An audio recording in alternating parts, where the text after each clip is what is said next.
Today we sit down to talk with Deja Lynn Alvarez. Deja told OUTPour that being a trans woman of color is illegal in most of Americans' eyes. And then if you add in the criminal justice system, there will be no justice. Trans women of color experience white supremacy, male misogyny, and the war on drugs. There is no demographic of people or no marginalized group of people who experience this simultaneously at the same time. Deja understands that in order for police to have conversations about LGBTQ folks and trans persons of color, she needs to create a safe environment for them to have those conversations. So once she creates that environment, she uses their own words to create teachable moments and how to deal with persons of the trans experience. Let's take a look. Hi, and welcome back to OUTPour. I'm Eli, and today I have Deja Alvarez with us. Thank you for joining us. Absolutely. Thank you for having me. And we're going to talk today about the criminalization of LGBT folks in the prison system. So my first question is this justice system just? That's my answer. I couldn't make it any harder. Like, absolutely not. So maybe if you ask, who is it just for? Who is it just for? White folks.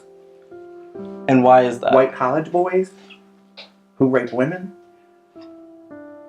Certainly not young black kids that play in the park with toy guns, or black men that are just trying to survive and feed their family by selling videos. So, no, absolutely not. The justice system is not just. So in what ways does it fail marginalized communities? Racism is still such a huge part in our justice system. I think a lot of people believed for a long period of time before Trump that, we beat racism. Racism never left. We put some laws on the books and things looked a little better on the surface. But it was always lying right there under the calm of the surface. The system is definitely much harder on marginalized folks. And then don't even add being a trans woman, especially a trans woman of color, who is simply trying to survive. And your very existence every day is illegal in most people's eyes. And then you involve the justice system. Absolutely, there is no just in that system. Can you talk a little bit more about trans people specifically, how they are either targeted or not given the same rights as other people in society? Absolutely. And I'll use an example. A couple years ago, there was a new person put in charge of Vice for the city of Philadelphia. And he had reached out to me. He reached out and I wanted to get a feel for who he was. So I asked him, I said, why don't we go do a ride along out into the area where we know a lot of women, particularly trans women of color, go to do survival sex work up Old York Road. So he agreed. We went. It was myself, him, and then his next in command. I was sitting in the back, and they had a big pickup truck, so it didn't look like a police car or anything like that. And we're riding through, and as we ride through, and we see, some of the trans women that are out there. It's cold out. It's raining that night. And obviously nobody wants to be outside during this time. So as we ride towards them, they start to say to me, they're like, Deja, see, this is the problem. This is the problem. They're out here having fun. They think it's a party. Because some of them were like congregated, like 3 of them were standing there talking with each other. So they were making it seem like those women, not making it seem, but in their minds, they see those women, trans women, are out there because they want to be, and because it's a good time and it's fun to be out there. They actually compared it to being in a club. Really? So I'm in the back seat, and one of the things that I do is I make sure I don't react, because otherwise I'm not going to get their real reaction to things if they feel like I'm going to attack them or, anything like that. So we ride further down, and then there's another section where the cisgender women work. As soon as we got to the cisgender women, they started telling me, both the detectives started telling me the horrible stories that these cisgender women have and the reasons why they're out there. They're out there because they have children to feed. They're out there because they're in an addiction. They're out there because, they didn't have a family growing up, or because their mother was in an addiction, so now she's following in the footsteps of her mother. So there was all this sympathy for cisgender women. There was no sympathy for the trans women. There was absolutely none. The trans women were out there because they chose to be. So that right there just showed the difference, like in law enforcement, on how they view sex work itself. from cis women to trans women. Cis women are victims and are forced out there. In their eyes, trans women are not victims. They choose to be out there. Some people view being gay or trans or anything else as a choice. We've chosen this, what they call a lifestyle. This is not a lifestyle. This is my actual life. You know? So I think because people start out that way, viewing it through that lens, it makes it more difficult to view us through that kind of human lens, that we have the same stories as everyone else. The same hurt, the same trauma, the same love that everyone else has.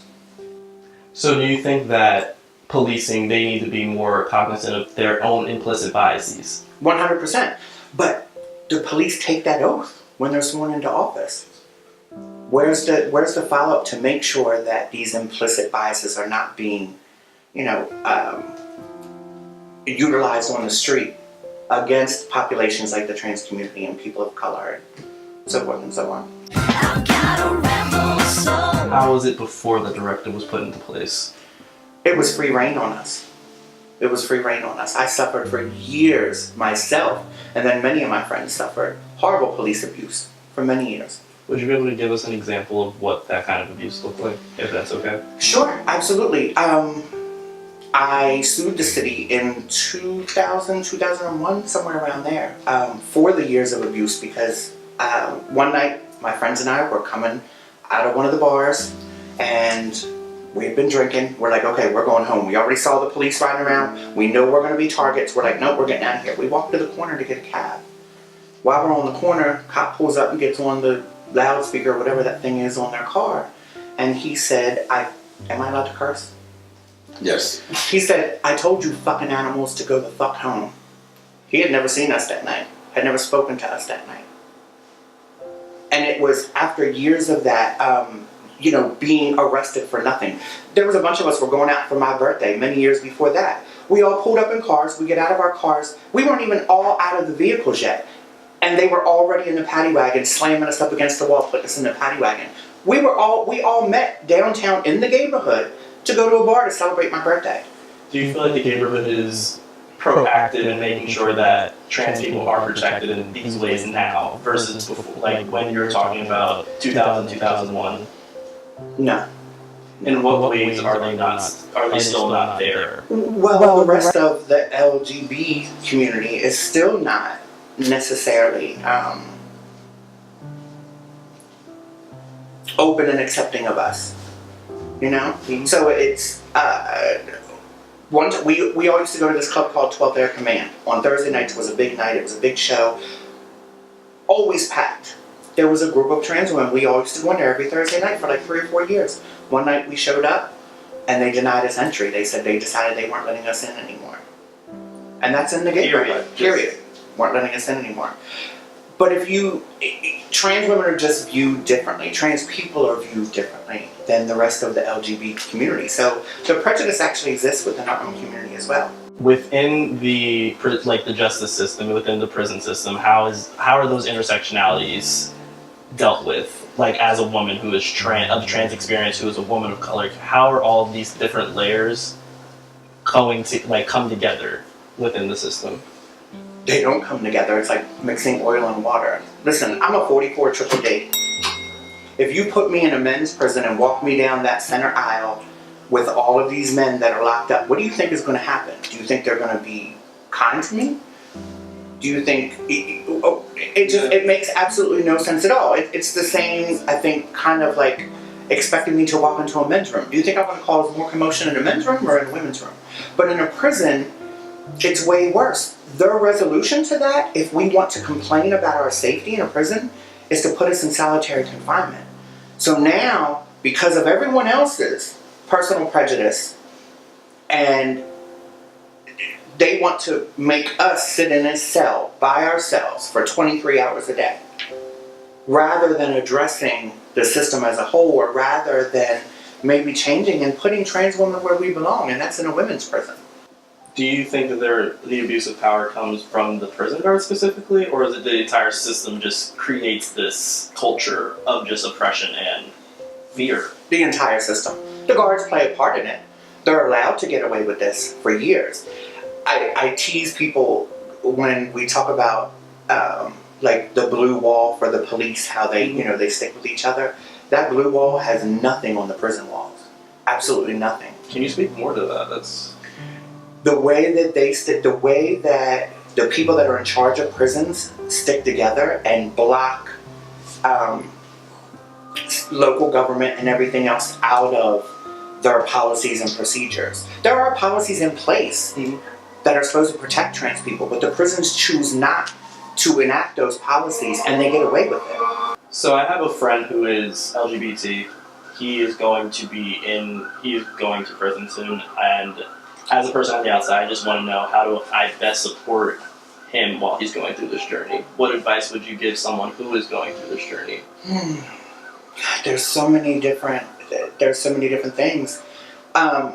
One is be as vocal and present as you can be, making sure that the people at the prison, or the people that are involved in this case, know that this person has outside support.